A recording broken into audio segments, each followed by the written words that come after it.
مثلا زه دلته اوس لیکم احمد لیکم. په احمد لیکلو سره هغه تکمیلي برخه هم 15% برخه مخې ته لاړه او د دې مستعار نوم څه شی ده دا اوس یې نه ورکوم بیا په وروستو کې تر څو دا ویډیو ډېره اوږده نه شي. د پلار نوم یې څه شی ده.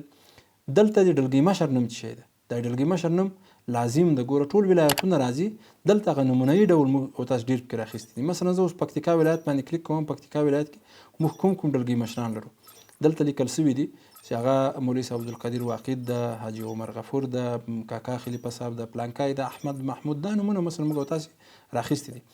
اوس په دې کې دلته هغه شهیدان هم ورسره ښکارېږي چې دې سړي څومره شهیدان ثبت سوي دي. بله برخه دلته به هغه تېروتنې برخه ته خاص فکر پکې سوی تر څو پورې یو شهید د بل ډلګۍ مشر په نوم باندې ثبت نشي. ځکه ثبت نشي موږ یو ډلګۍ مشر ته مثلا زه دلته راځم د معتصم په نوم باندې یو ډلګۍ مشر ده یا د غلام حسین په نوم باندې یو ډلګۍ مشر ده. زه دې ته راځم د شهید د ده په نوم باندې ثبتوم خو بله ورځ راځم هغه شهید ته ډلګۍ مشر ته زه بیا اختیار ورکوم چې ته کولی شې خپل شهیدان تایید کړي.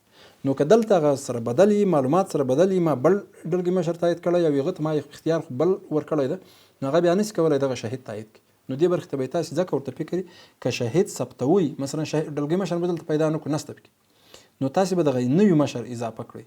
نوي مشر ته به راځئ په دې کې به نوم د پلار نوم ولایت ولسوالي دا به راځي.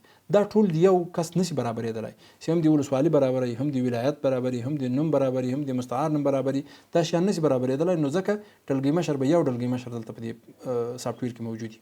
زه اوس راځم په دې نوي شهید د ثبتولو لپاره دغه ډلګۍ مشر ثبتوم. دا ډلګۍ مشر ثبت شو اوس دلته لاندې لیکي په دې برخه کې مسؤلیتونه د دې شهید شی مورنۍ ژبه یې شی دا خانې ورته ډکوو. دا زه اوس هسې پرېږدم چې کومې خانې اړتیا نشته تر څو پورې دا ویډیو اوږده نه شي. راځو دلته لیکلي دي زندان د شهید تېر کړی و که یې نه و تېر کړی. زندان یې نه و تېر کړی خو نه لیکم دغه نه بټن وهم لومړی چې راسي دواړه بټنونو یو هم نه ده انتخاب شوی خو کله چې ما دغه نه بټن انتخاب کړو نو مخکې پسې تللی سم خو که هو بټن ته راسم یوه بله خانه به خلاصېږي. مثلا څو کاله زندان دا یوه خانه خلاص شوه او د زندان ځای یې کوم و پلي چرخي و باګرام و کوم ځای